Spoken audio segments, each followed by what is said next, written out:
Coming up next on NewsDepth, economic reports show the impact of tariffs on Americans. People are turning to backyard chicken farmers to buy eggs. Are you getting enough sleep? It could affect your health. And we celebrate our state's birthday. NewsDepth is now.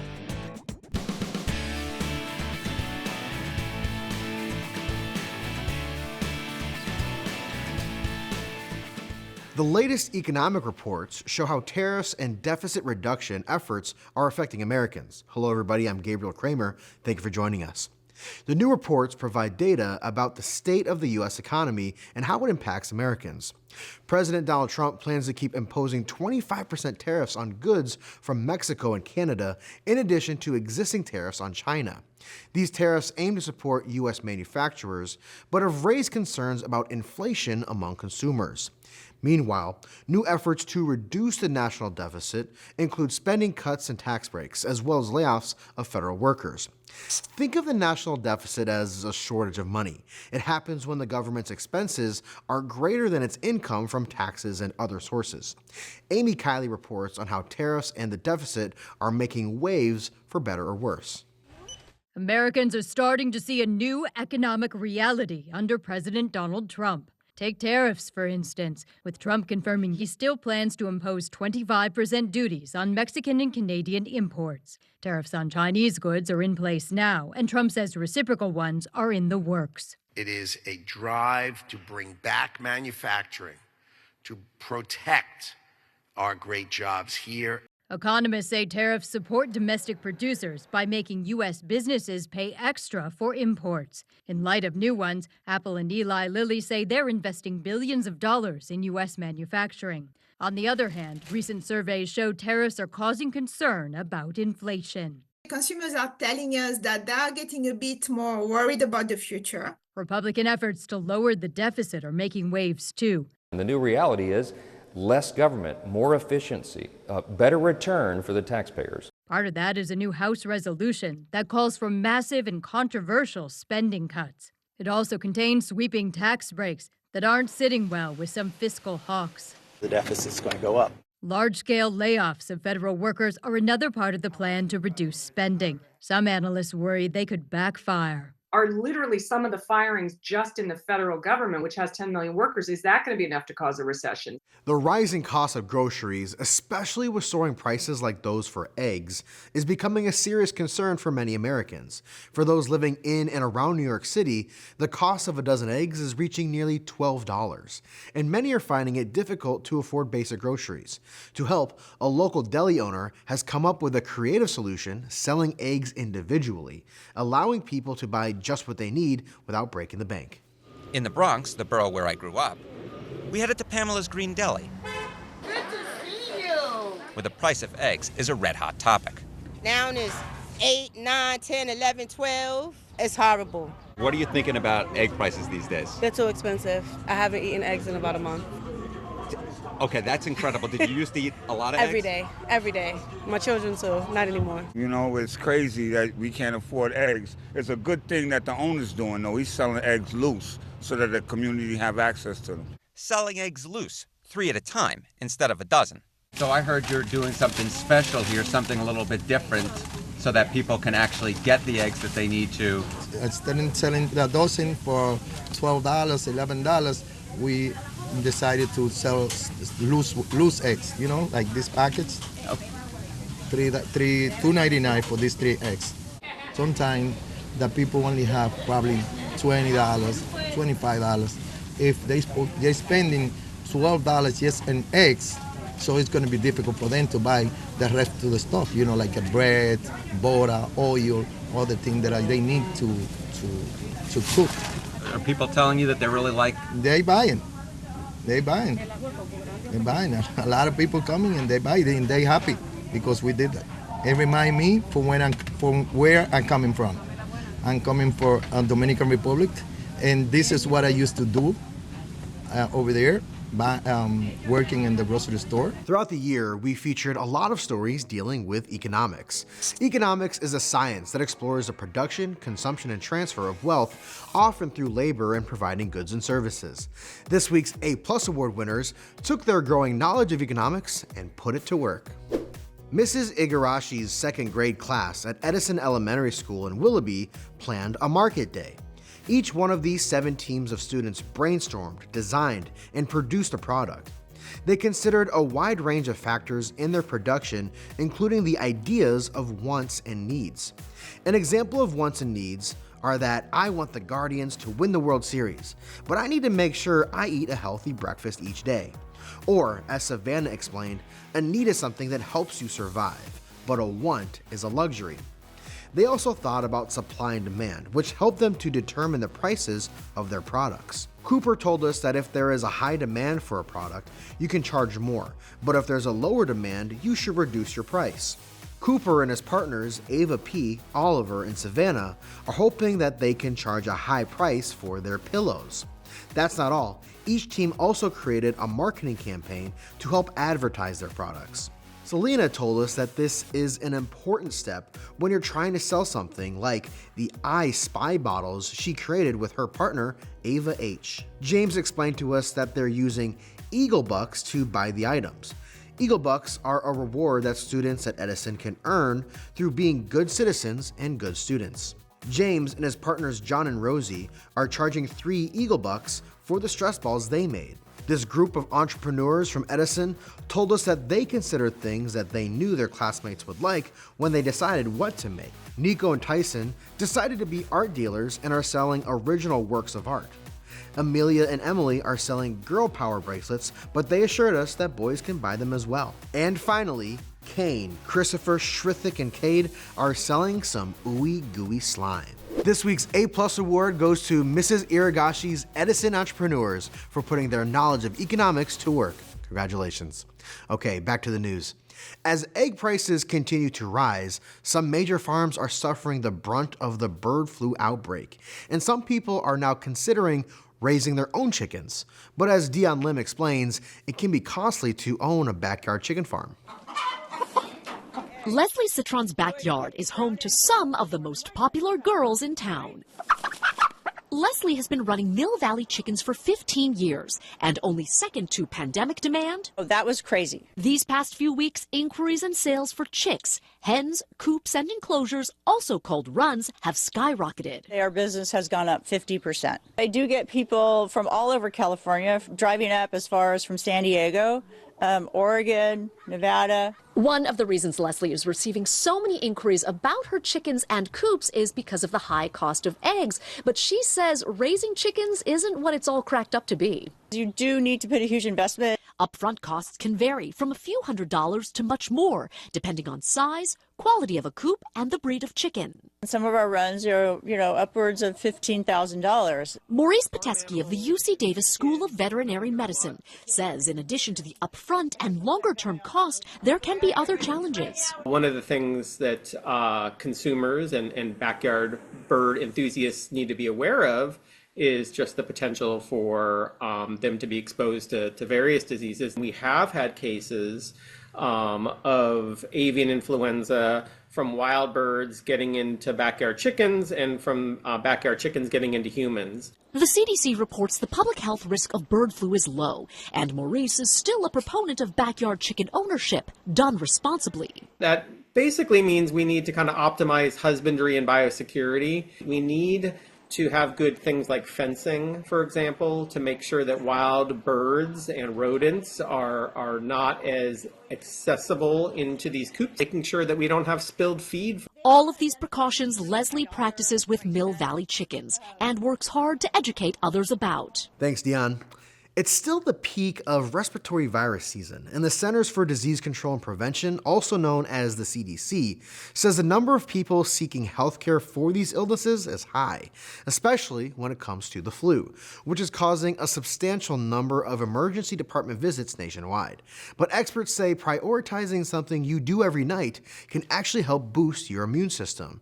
In today's Health Minute, Mandy Gaither explains how sleep can help protect you from getting sick. It's been an intense flu season so far. Nationwide, about 27% of tests are coming back positive for the virus, and there's also RSV and COVID-19 to contend with.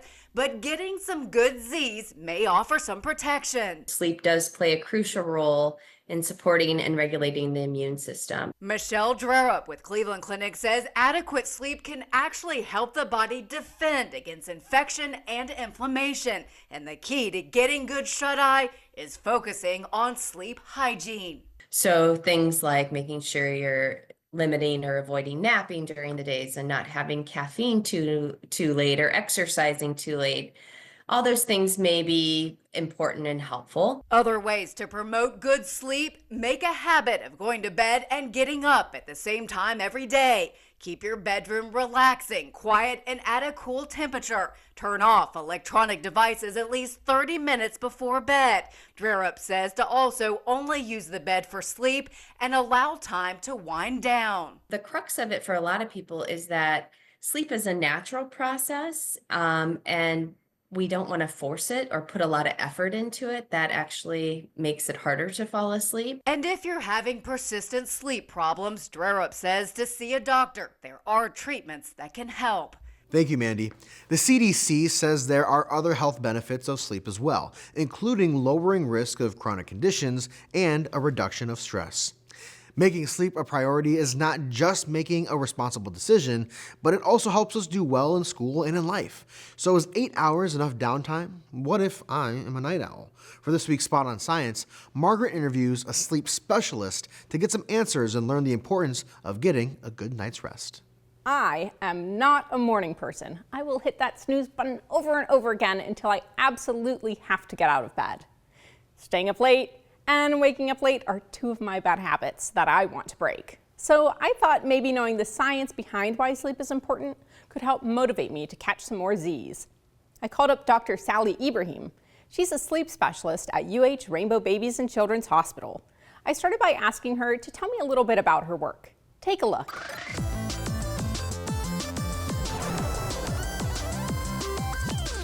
I'm a sleep doctor. I'm a medical doctor, so I see patients in clinic, and I also read sleep studies. When people go to spend the night in the lab, we get some data and we understand what their sleep disturbances are. And so I see patients with sleep disorders of all kinds, from insomnia, meaning you can't sleep, to hypersomnia, too much sleep, and everything in between that relates to sleep. And so why is sleep so important? Sleep is important for all the body functions, namely in students learning.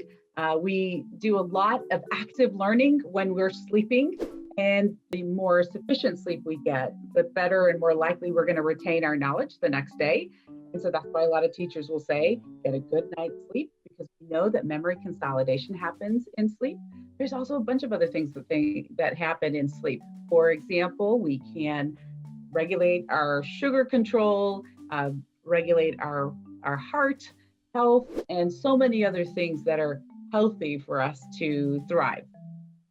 So if I stay up really late cramming for a test, I might not remember what I've been studying if I don't get enough sleep?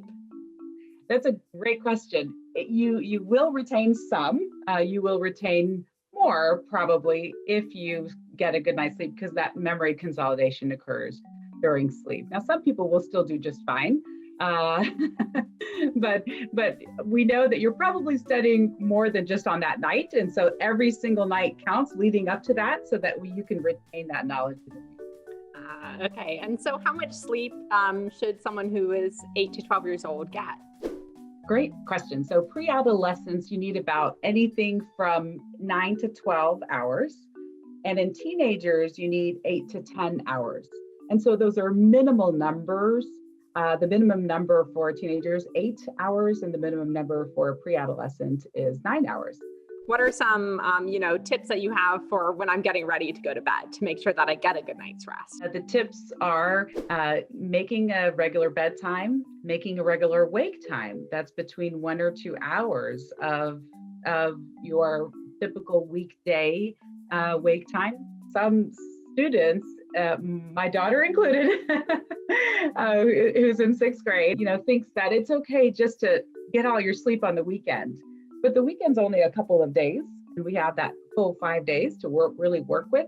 We want to avoid caffeine, and that can look like a lot of things, chocolate being one, close to bedtime and with dinner. And we want to reduce our stress levels and make some progress towards bedtime when it's time for bedtime. And you said that your daughter had some tips about electronics at night? It may be hard to get away from electronics. And so, and that's what she mentioned to me. She said, kids are going to be on their electronics. You have to tell them what to do and what not to do. And she's actually right scientifically, interestingly. So the science is that some electronics may not be so bad.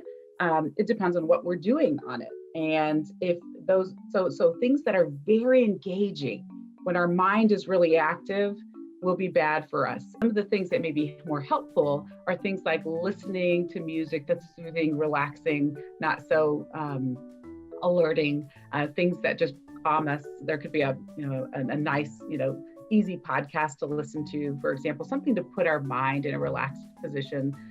So you got to be really smart about what you're doing at night so that when you wake up, you'll be smarter. Choose wisely. That's right. Those are some great tips for getting a restful night. Thank you, Margaret. For our poll this week, we want you to examine your sleeping habits and tell us, how long do you sleep on an average night? Slide over to our poll page to cast your answer. You can choose between 6 hours or less, 7 hours, 8 hours, or more than 8 hours a night. Last week, we learned about the extreme winter sport of ski joring, and we wanted to know if you'd ever try it out.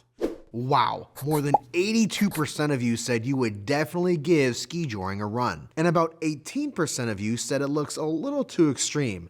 I have to agree, I'm with that 18%. Thank you all for voting. Okay, I hope you all have your party hats because we are celebrating this week. March 1st marked the anniversary of the day Ohio became a state. Mary has a special Know Ohio all about the origins of our state.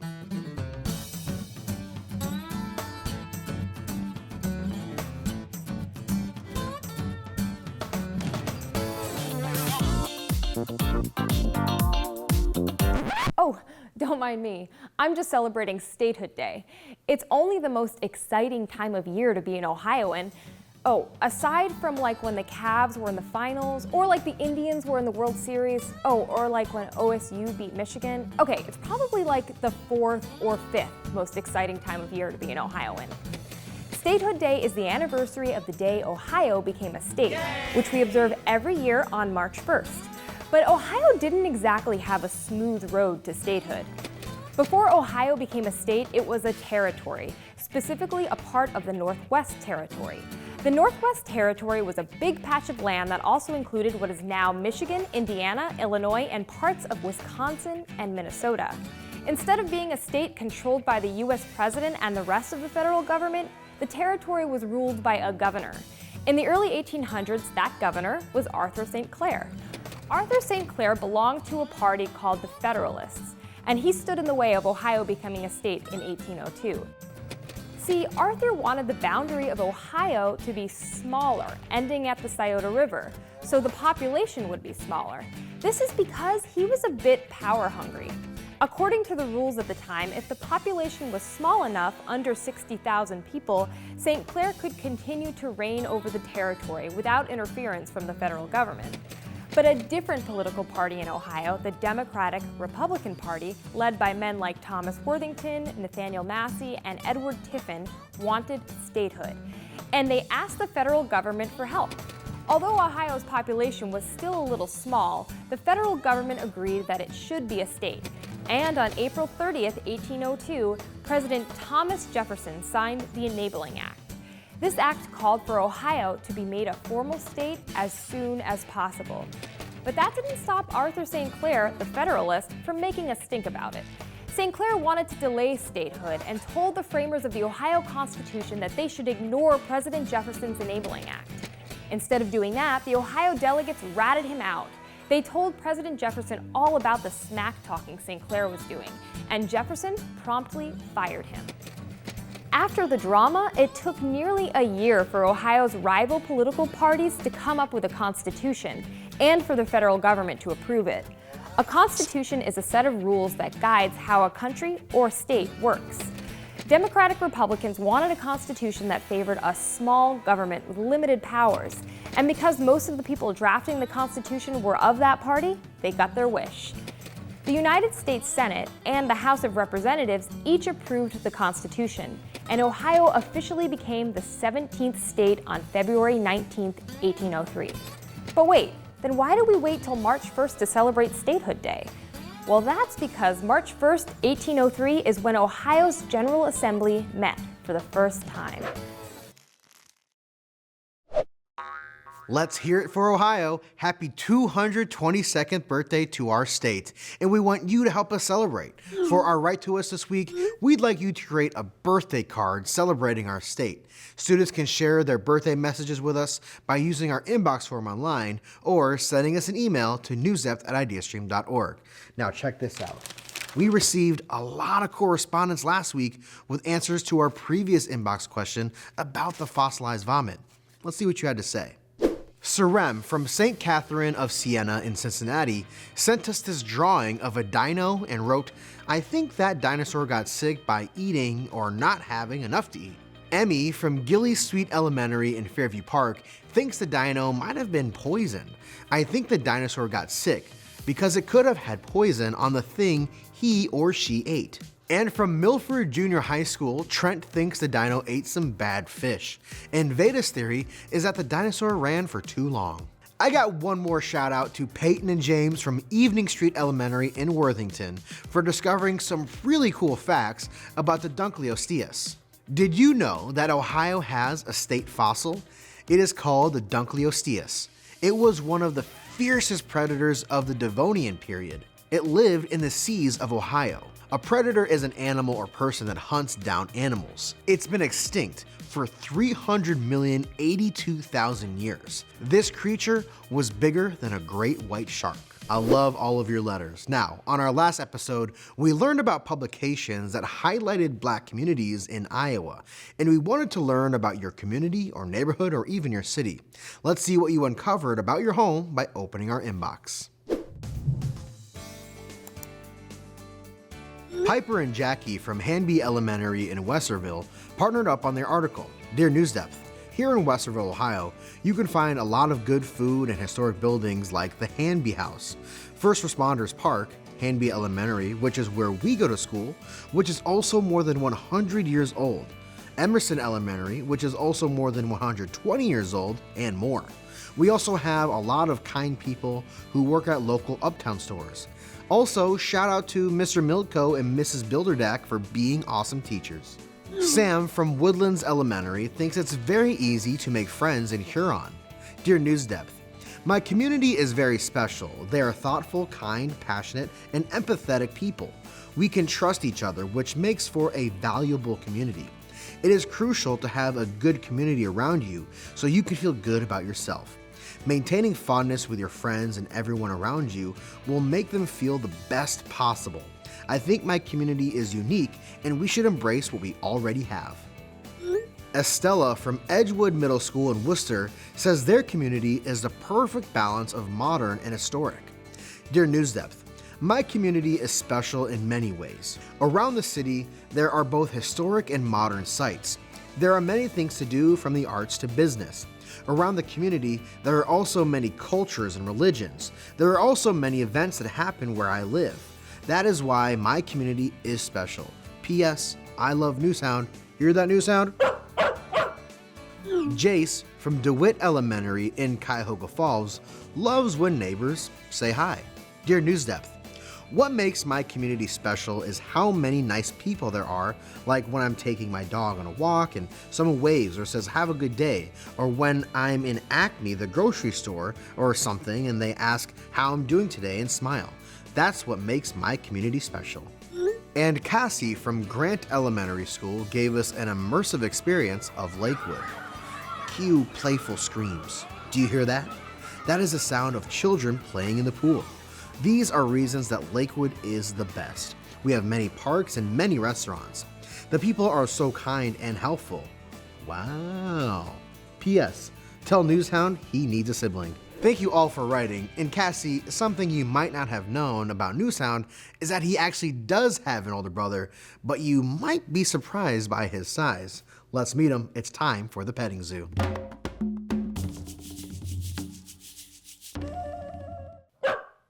Everyone, meet Newshound's brother, Lalo the NewsDepth lizard. Lalo is a bearded dragon and he is about 10 years old. He occasionally works with Newshound behind the scenes for our petting zoo segments. Well, Lalo, can you give us the scoop on this week's story?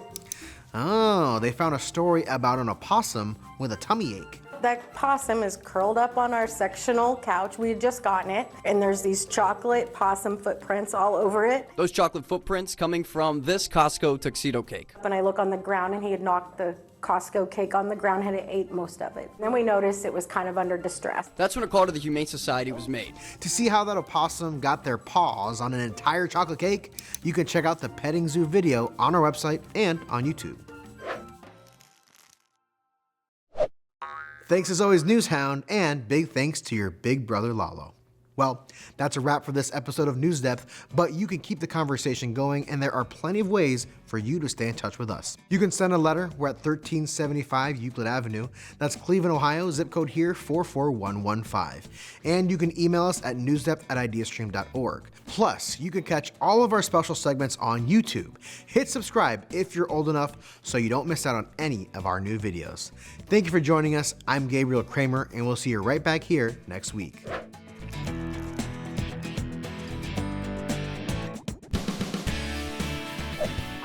NewsDepth is made possible by a grant from the Martha Holden Jennings Foundation.